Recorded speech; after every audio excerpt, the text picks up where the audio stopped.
Will China intervene to stop protests in Hong Kong? Beijing warns protesters, saying its patience is wearing thin after many weeks of chaos. But what options does it have to deal with anger in Hong Kong? And is a military intervention possible? This is Inside Story.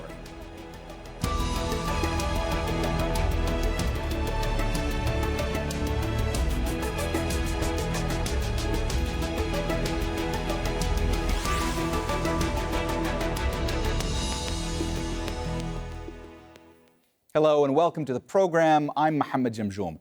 China has warned it might be losing patience with what it calls a color revolution in Hong Kong. It said those who play with fire must not mistake Beijing's restraint for weakness. They will eventually be punished. A few days after that warning, protesters were back on the streets for the 10th straight weekend. They've defied a police ban on some of the marches and again faced tear gas. Activists have also staged a protest at the international airport to make arriving tourists aware of their campaign. Protesters want Chief Executive Leader Carrie Lam to resign, greater democratic reform, and an inquiry into alleged police violence. But Lam says her priority is to stop the unrest that she says has hurt the city's economy. Al Jazeera's Rob McBride has been covering the protests. Another day of protests on the streets of Hong Kong and, predictably perhaps, once more ending in violent clashes with the police. This march that we were following started in a district called Sham Shui Po. That's a part of the Kowloon area of Hong Kong where thousands of people took part. Even though it was technically an illegal demonstration, it didn't put people off given the strength of feeling that exists here in Hong Kong at the moment. Once they reached the end of the march, most people simply went home, but a hardcore pressed on and tried to storm Chung Sha Wan police station, which is just a couple of hundred meters down this road here. They formed a barricade, they pushed try to get within throwing range of the walls with police very much barricaded inside. Predictably, a clash broke out. Police fired tear gas and also rubber bullets, dispersing the people who then slipped away. It's part of the protesters' tactics of hit and run. And then very quickly, squads of riot police arrived to very much place their authority once more on the streets of Hong Kong. It does seem to be perhaps a more robust response from the police here. Watching very closely, of course, will be Beijing, and they would applaud such a tough move. They would applaud taking a tougher stance with these demonstrators that we've probably seen today. As we know from remarks that the Chinese central government has made, Hong Kong very quickly is almost reaching a point of no return, is almost on a knife edge, as people here have said, that this whole system of one country, two systems is possibly in danger of collapse, which could, of course, mean eventually having to declare a state of emergency and sending in the People's Liberation Army. We are nowhere near that at this stage, but China is watching very carefully. Rob McBride for Inside Story. This is what the director of the Hong Kong and Macau Affairs Office, Zhang Xiaoming, who is a top Chinese official, had to say on Wednesday. The violence is getting more and more intense, impacting an increasingly wide part of the society. It can be said that Hong Kong is facing the most serious situation since its return to China. The movement about the extradition bill has gone bad, and it has the clear characteristics of a color revolution. If the situation in Hong Kong continues to worsen into unrest that the Hong Kong Special Administrative Region government cannot control, the central government will not sit back and do nothing. All right, let's bring in our guests from Hong Kong via Skype. Tom Grundy is editor-in-chief and founder of Hong Kong Free Press, an independent publication. From Beijing, Einar Tangen is China political analyst and advises the Chinese government on economic issues and development. And finally, from Nottingham via Skype, Steve Sang is director of the China Institute at SOAS University of London. Welcome to the program. Steve, let me start with you. The protests have been evolving. What have you noticed changing in the past week? Well, the really big development in the last week was the language the Chinese government is using. It is now describing the events in Hong Kong as close to that of a color revolution. Now, that's a very, very important change in language that reflects something very important. To the Chinese Communist Party, color revolutions are ultimately about unseating the party from power in China. And that is something which the party or Xi Jinping absolutely will not tolerate. That is, I think, the single most important development in the last week. Einar, what does it mean to you in Beijing that China is using this kind of language, that they're describing it as a color revolution? Well, I think you should look at it as a reaction to what's happening in Hong Kong. I mean, this has morphed from the kind of political theater that somehow this extradition treaty was unfair to Hong Kong to a full-blown cry for a complete democratic system. Universal suffrage. I mean, in essence, this is a direct challenge to the existing basic laws and also to Beijing. So I think they're reacting to that, and they will continue to react if these kind of fringe elements continue to push this idea. Tom, we've talked about the demands that protesters have put out there. We're talking about a complete withdrawal of this extradition bill, an independent inquiry into the crisis, an investigation into what they say is an excessive use of force by police, and also for Hong Kong's chief executive, Carrie Lam, to step down. If one or two of these demands are met, would that put an end to the protests? I'm sure that Hong Kong could not make any such concessions because it would mean that protests work. But unlike what Mr. Tang was just saying there, universal suffrage is actually something baked into the mini constitution here, the basic law. One of the articles says, I have it right here, that the ultimate aim is the selection of the chief executive by universal suffrage. So this idea of a color revolution, people are not fighting for something new. From what we've been seeing and who we've been speaking to on the streets, they're defending the freedoms and the civil liberties that were promised to them anyway. In many ways, with the demands that you have listed there, they are conservatives because they simply want the freedoms that were promised in the basic law and the one country, two systems agreement to be maintained. Einar, it looked like you wanted to jump in, so I'm gonna let you have your reaction. But also, I want to ask you about a development that's come about in the past couple of days, where communist-backed publications are essentially accusing the U.S. of being involved in these protests. What kind of direction does this move all of this into? Well, quite frankly, from Beijing's point of view, the meetings by a senior Democratic Party founder, Mr. Liu, going to Washington, meeting with Pompeo, with Pence, and also Bolton, and in addition to Congress, and seeking support for an independent, democratic Hong Kong.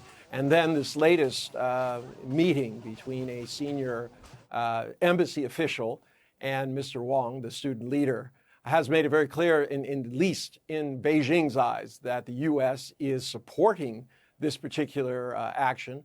And they believe it's part of a kind of all-pressure situation that, in addition to the trade issue, in addition to sending ships through the Taiwan Straits, that this is another tactic and that the U.S. doesn't care what happens to Hong Kong, only if they can use this as a pawn in a game to gain economic advantage. Steve, it looked like you were reacting to some of what Einar had to say there, so I want to see if you want to jump in. And I also want to ask you, what do you think about these accusations by China or by communist-backed publications that are essentially alleging that the U.S. is also involved, that there are foreign influences involved in these protests as well? Well, if I were the director of the CIA, I would be very pleased with what the Chinese government was saying, because it would say that the CIA is delivering miracles that the CIA is totally and utterly incapable of delivering. I think all these allegations of American and other foreign interference are completely groundless. There is a protest that is very much developing out of Hong Kong because of the way how both the Special Administrative Region government and the Chinese government have been dealing with people in Hong Kong. But having said that, I think we do have to take the Chinese government's, albeit mistaken view of foreign intervention seriously. We have to be aware that policies are never made on the basis of reality, but on the basis of one's perceptions and analysis of the reality. They see a lot of shadows behind Hong Kong, black hands in their language, when there really isn't any black hand. And this is a very important issue because it means that the Chinese government is not understanding where the problem really lies in Hong Kong. In a mirror situation, the protesters in Hong Kong are also not seeing what the Chinese government may actually do in response to what they are doing, even though they are not pushing for full-scale democracy at this stage. Their demands are still very much focused on the issue of the laws that have to be withdrawn, that the protesters who are arrested should be free, and a judge-led inquiry should be instituted. They are not really the kind of things that Chinese government are saying about a color revolution. But if Beijing sees it, they have a problem. Both sides need to understand each other in order to find a way out. At the moment, we are not seeing that happening. Tom, having listened to what Steve just said, do you believe that Beijing, no matter what their rhetoric might be, no matter what moves they've made, do you believe that Beijing really understands what lies at the heart of these protests and these demands from protesters? Well, I don't think it's coming from abroad. I think those theories are wacky at best and wildly conspiratorial at worst. Looking at some of the videos and things put out by state media, it's quite comical. There is just no evidence for it. Meetings with officials by consulates and others abroad are pretty normal, including meeting those of the opposition. I've seen videos of Caucasians who are present at these protests, and we know a lot of them as journalists or local residents. And most comically, we've seen local lawmakers point to some of the gear protesters are using, like wok lids or swimming floats or laser pens and gas masks. These things are available freely. Here, I don't think the CIA has much of a budget if that's what they're furnishing the protesters with. The fact is, this is an organic, homegrown movement that has come out of years of frustration whereby peaceful protests have not worked, through decades of demands for universal suffrage. And to suggest that it's coming from elsewhere is kind of Orientalist, to suggest that people cannot have independent thought here or organize themselves or purchase face masks without the help of foreigners. Einar, we're hearing more and more warnings from China, and it seems to be indicating that Beijing's patience is wearing ever thinner. So what exactly is China prepared to do if these protests don't diminish? Well, that's a very large question. I mean, there's a legal way to do that, in which case it would be the Hong Kong government would request under the basic laws that this situation had become civil strife and that they could have the PLA actually come in and take control of the situation. That would be an invitation. The other way is if China thought that a foreign power was behind these attacks and was financing them. Now, both my fellow guests have said, oh, this is nonsense, but they didn't refute the fact that there were meetings between the pro-democracy side and high-level officials of Bolton, Pence, and Pompeo, and the leader of the House, Pelosi, who all encouraged this and said that Hong Kong should pursue a democratic future. So in this particular case, it doesn't make sense for them to just say poo-poo, this doesn't exist, it's all imaginary. Now, also, you start looking at how organized these protests are, how they're morphing their strategies. They're doing this hit and run, as your lead-in indicated. This is not the kind of sophistication that you would expect from students, nor it's fine to say that you can buy these things, but the fact is, if you go to these sites, they will give you a helmet, they will give you a gas mask, they will give you other things, signages, all of it are all freshly printed. This takes a lot of logistics, coordination, getting all these people things. Now, there are two separate issues here. One are the legal demonstrations, which are fine, like at the airport. Excuse me? Tom, go ahead. Einar's asking you what you said. We know exactly how the protesters are organizing themselves and acquiring this gear. They are buying it from shops from the internet. You can see it freely happening. It's out in the open, on Telegram, on social media. Unlike the mainland, where there is censorship, the free internet here has enabled people to do that. Do you not feel that local people are capable of making such purchases? No, I don't feel that they're capable of making these purchases in the amount they have. Remember, this is a group of people who are protesting, in essence, against the unfairness of the system. You have a country that has the 8th largest GDP per person in the world, and it's one of the richest. It's done very well with its trade as an open door to both sides into China and outside of China. Yet the masses of people, and these young people, cannot even think of affording a basic house. Their wages are basically stagnant in a country where they are forced to compete against very wealthy expatriates who are coming in.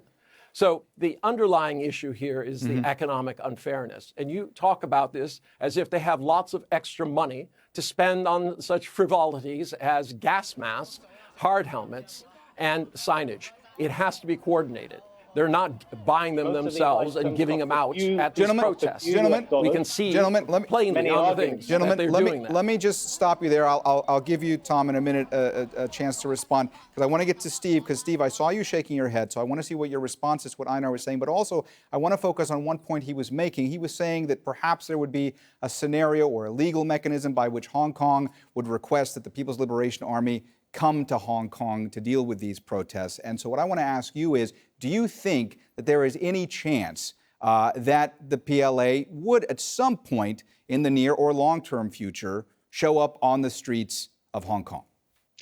In a word, yes. Now, we are not seeing the PLA being deployed in the immediate future. I don't see that. I think we are still quite some way away. There are other options that are still available to the Chinese government. But if it comes to it, and if Xi Jinping or the Chinese government feels that the authority of the Chinese Communist Party in Hong Kong, and which is part of the PRC, is being challenged, they will do whatever it takes. If it means sending in the PLA or calling out the PLA garrison in Hong Kong, they will do that. I don't think we should have any illusion about that. Now, having said that, I think the earlier conversation was really a bit rather unreal. We have to deal with realities. There's no point in making allegations which are totally ungrounded in reality. People in Hong Kong are perfectly capable of organizing themselves. People who say they don't simply don't understand how Hong Kong society operates. And the young people in Hong Kong may not have a lot of money. They are perfectly capable of prioritizing what they believe to be important. They believe what they are protesting today is the last chance for them to defend their core values. And if people think that for something as important as this for people in Hong Kong, and they would prioritize the career rather than their spending the money to buy the hard hats and gas masks, I don't think they really understand what's actually going on. I mean, most of the demonstrators in Hong Kong, the more activist ones, are either graduates or university students. They have a good future, economic future in Hong Kong. They are not out there for personal gains. They are out there for what they believe in. I think Beijing needs to understand that if we are going to find a way to avoid a train crash in Hong Kong. Tom, I know you wanted to jump in, so I'm going to let you do that now, but I also want to ask you, is what's going on now proof to you and many others that China's one country, two systems model is no longer viable? Well, yeah, I wanted to respond to Mr. Tang in that he's expertly towing the Beijing's line there by trying to refocus this on economic issues and the plight of young people, which exist. But that doesn't mean that they can't purchase, face masks and things. It's rather insulting to suggest that they can't. It's quite an educated and middle class, society. A lot of people live with their parents and they can afford a few dollars to buy a wok lid to cover tear gas as it's shot at them. A lot of these items are donated, and we've seen fundraising campaigns online in the millions of dollars to support them, because there is a decent level of support locally for what's going on. As for the second part of your question, one country, two systems is the big concern. I think these young people are going to be alive when this agreement is set to expire in 2047 and we go into the unknown. That's why they're protesting for their future. Many of them don't have, a second option or elsewhere to live. But when it comes to PLA involvement, which you've also suggested, I think that is also, way far off into the future, because there are other, toys that the police can bring out, such as water cannon. And we've really seen a bit of a crackdown the last week or two, with police being more forthright in making arrests for unlawful assembly. But it's true to say this does bring a big question mark over one country, two systems. And certainly if there was PLA involvement, that would be admitting that agreement for Hong Kong's autonomy is dead. Einar, let me ask you specifically about Hong Kong's chief executive, Carrie Lam. Where do things stand between Carrie Lam and Beijing right now? And is there any chance at some point soon she loses the support of Beijing and has to step aside? Well, realistically, I think she lost the support through the handling of this matter.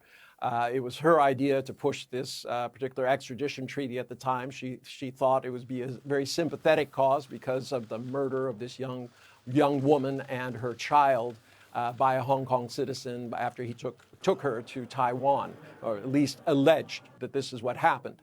And I think, but Beijing is not going to abandon her. They do not want to be seen to be giving in to a mob rule. I'm actually kind of appalled by both of my fellow commentators that they don't seem to have any kind of sympathy for the people of Hong Kong who are being not only inconvenienced, but actually physically harmed by this. You know, the police officers who've been attacked and wounded, lost fingers, the woman at the subway station who was pregnant and could not get to the hospital. You know, this is not about attacking mainland China. You know, what these students, these radical elements, I'm not referring to the whole movement, the ones that are illegal, are going after their own. They're setting fires in front of police stations. They're defacing public property. You saw what kind of hoodlism they engaged in at the main house of government. This is kind of things. They're blocking tunnels. I mean, how is this helping, preventing people from getting to work? Is this the way? Is this the face of democracy? Is this how you protect the rule of law, by breaking it, by not only inconveniencing, but harming your fellow citizens? What's the response to this? Is this somehow all part of the cost of pushing this kind of color revolution? Tom, I'm going to give you the last word here, but just beware, we don't have a lot of time. We only have about a minute left. I want to ask you to respond to what Einar was saying, and also from your vantage point there in Hong Kong and having been on the streets there, what about the specific charge of danger to residents and people being caught up in the violence when it happens? Just to respond with Carrie Lam, I mean, I tend to agree Beijing is going to stick by her. At least for now. Maybe in a few months we will see her stepping down for family reasons or something like that. But this demand that's been brought up a couple of times during this show of her to be, for her to step down, we've not heard that on the streets for a while. I think protesters would prefer a lame duck in place. So that demand has been replaced with implementation of universal suffrage. But if Mr. Tang was thinking I'm ready to defend protesters and some of the violent actions we've seen on their side, bearing in mind, you know, I've seen hairy scenes coming from both sides, then I'm not going to. I've seen them besiege the police station just at the bottom of my building using bricks and slingshots, and I've seen tear gas canisters in their hundreds thrown in pretty indiscriminately against the people outside, including residents and tourists in the heart of the tourist district. And as I left to do this show, the anger on the street was coming from residents, and they had a few choice words and profanity for the police, because whenever we speak to people, and with no horse in this, we find that there is still a decent level of support from the residents, despite it being a tear gas buffet across the city for the protesters. All right, well, we're going to have to leave it there because we have run out of time. Thank you to all our guests, Tom Grundy, Einar Tangen, and Steve Tsang. And thank you, too, for watching. You can see the program again anytime by visiting our website, aljazeera.com. And for further discussion, go to our Facebook page. That's facebook.com/AJ Inside Story. You can also join the conversation on Twitter. Our handle is @AJ Inside Story. For me, Mohammed Jamjoom, and the whole team here, bye for now.